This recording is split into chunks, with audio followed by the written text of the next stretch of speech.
زکوٰۃ حقیقت میں ہے کیا، اس کو سمجھ لیجئے۔ زکوٰۃ کے اعتبار سے بھی شریعت اسلامی کی روح سے مال جو ہے وہ دو قسم کا ہے۔ جیسے زمین میں نے عرض کیا دو قسم کی ہے، خراجی عشری، ایسے ہی مال باطنی، اموال باطنی، اموال ظاہری۔ کسی شخص نے گھر میں کچھ پیسہ رکھا ہوا پس انداز کر کے، یہ اموال باطنی ہے۔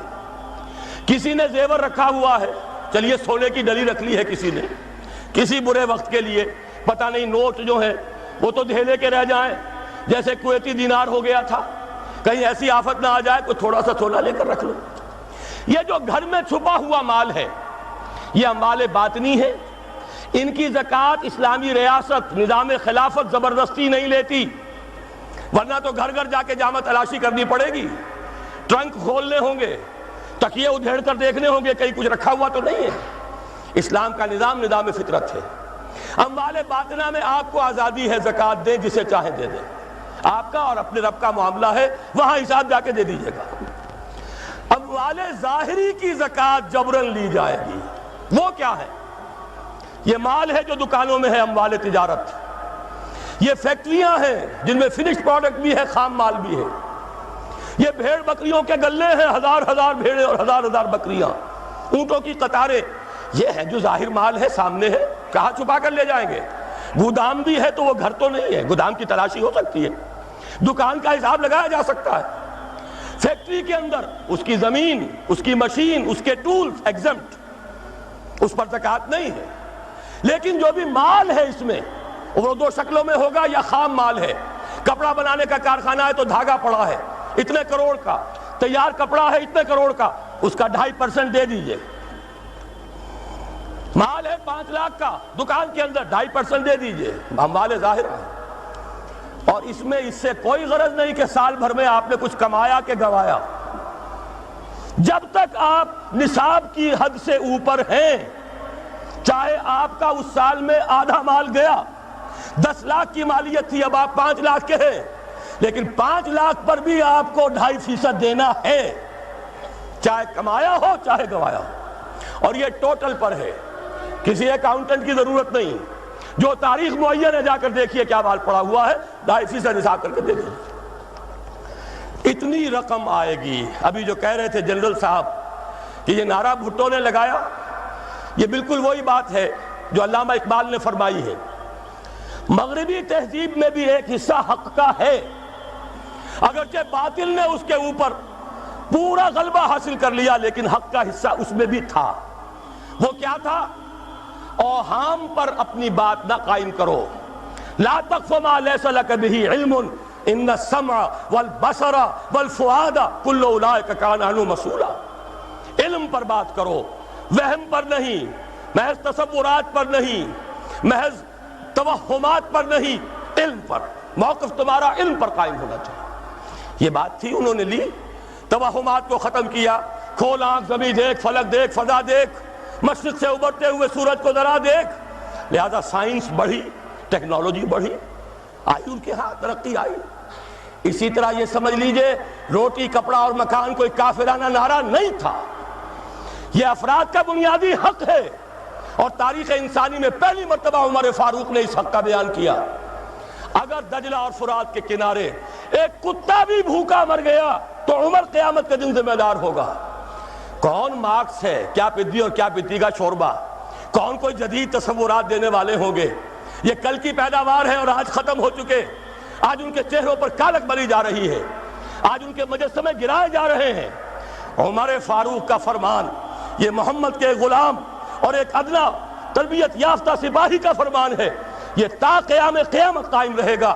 ہر شہری کی بنیادی ضروریات کی کفالت ہے جو نظام خلافت کے ذمے ہے۔ اور اس میں تو جیسا کہ میں نے عرض کیا، اس میں تو حضرت عمر نے مسلمان نہیں کہا، صرف مسلمان نہیں، جانوروں تک بات پہنچا دی۔ اس کا مطلب یہ کہ غیر مسلموں کا بھی حق ہے۔ اس لیے کہ حضرت عمر ہی نے ایک مرتبہ دیکھا تھا، کسی صوبائی دارالحکومت کے دورے پر گئے تھے، کوئی ایک بڈھا غیر مسلم غالباً مجوسی تھا، وہ کچھ خیرات مانگتا پھر رہا تھا، بہت بوڑھا ضعیف۔ وہاں کے عامل سے حضرت عمر نے پوچھا یہ کیا معاملہ ہے، یہ خیرات مانگنے پر کیوں مجبور ہو گیا؟ تو انہوں نے کہا غریب ہے اور اس کے پاس کوئی ذریعہ نہیں ہے۔ فرمایا یہ بڑا ظلم ہے کہ جب یہ جوان تھا، کماتا تھا، ہم اسے جزیہ لیتے تھے، اور آج اگر یہ بوڑھا ہو گیا ہے اور اس کا کوئی والی وارث نہیں ہے تو ہم نے اسے سڑکوں کے اوپر بھیک مانگنے کے لیے چھوڑ دیا، اس کا بھی وظیفہ مقرر ہو جائے گا۔ یہ ذمہ داری، یہ کفالت عامہ ہر شہری کے لیے۔ اور یہ جان لیجئے تجارت میں اور صنعت میں یہ سارا فساد جو اس وقت ہے وہ اس وجہ سے ہے کہ عام آدمی، عام کسان، عام مزدور مجبور ہے کہ سرمایہ دار اور جاگیردار کی ٹرمز پر کام کرے۔ نہ کرے گا تو کیا کرے گا؟ ٹریڈ یونین بنا لیجئے، وہ بھی جیبی ٹریڈ یونین بنا لیں گے، ان کے اپنے ایجنٹ ہوں گے۔ اب لڑیے، خون کس کا جائے گا؟ مزدور ایک دوسرے سے ٹکرائیں گے، کچھ حاصل نہیں۔ اسلام نے کیا نظام دیا ہے؟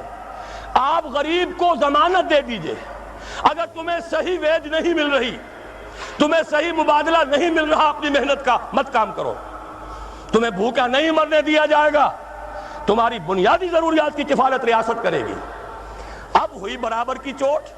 اگر کارخانے دار کہہ سکتا ہے کہ اگر آپ کو یہ چیز منظور ہے کام کیجئے ورنہ جائیے، سب مزدور چلے جائیں گے، میں لاک اپ کر دوں گا، کارخانہ بند کر دوں گا، لیکن یہ کہ مزدور اس وقت یہ نہیں کہہ سکتا، وہ تو کہے گا جناب اسی تنخواہ پر کام کروں گا، اس لیے کہ ایک دن کام نہ کرے شاید بچ جائے، 2 دن کام نہ کرے بچ جائے، تیسرے دن فاقہ آئے گا، اس کے پاس کھانے کو نہیں ہے۔ لیکن اگر معلوم ہو میری ریاست خلافت اللہ فی الارض، وہ ضامن ہے، وہ رب العالمین ہے، اور اسی کی رب العالمینی کا یہ مظہر ہے نظام خلافت، رحمت للعالمینی کا سب سے بڑا مظہر محمد رسول اللہ کی یہ نظام خلافت، یہ ضامن ہے، یہ مجھے بھوکا نہیں مرنے دے گا، یہ میرے بچوں کے لیے کوئی نہ کوئی چھت ضرور فراہم کرے گا، تو پھر اس کے پاس بھی بارگیننگ پاور ہے، وہ بھی قدم جما کر بات کرے گا کہ جناب یہ ویج دیتے ہیں تو کام کروں گا ورنہ نہیں کروں گا۔ یہ ہے جو آسان ترین حل ہے۔ باقی یہ کہ جبر کیا تھا روس نے، اس کا حشر دیکھ لیا، اور سرمایہ دارانہ نظام اس وقت تو بڑا خوش ہے، اس کے ڈنکے بج رہے ہیں، اس کی فتح ہو گئی، سب سے بڑا دشمن سرنگوں ہے، وہ تو سجدہ کیے ہوئے ہے۔ لیکن یہ کہ واقعہ یہ ہے سرمایہ دارانہ نظام کے اندر جو کنٹرڈکشنز ہیں، جو تضادات ہیں، اب وہ ظاہر ہوں گے۔ جب باہر مقابلہ تھا، اندر کی لڑائی ختم تھی، اب اندر سے فساد ابھرے گا، اندر سے ایکسپلوژن ہوں گے۔ یہ غیر فطری نظام، یہ غیر انسانی نظام، یہ غیر معقول نظام ختم ہو کر رہے گا۔ کاش کہ اس کی جگہ صحیح، معتدل، متوازن، عادلانہ نظام خلافت، اس کا کوئی نمونہ ہم دنیا کے سامنے پیش کر دیں۔ اس وقت پوری دنیا کی طرف ہماری ذمہ داری ہے، ساری نوع انسانی کے ہم مقروض ہیں کہ ہمارے پاس ہدایت ہے، لیکن ہم اس پر خزانے کا سانپ بن کر بیٹھے ہوئے ہیں، نہ خود عمل کرتے ہیں نہ دوسروں کے سامنے نمونہ۔ اللہم صل علی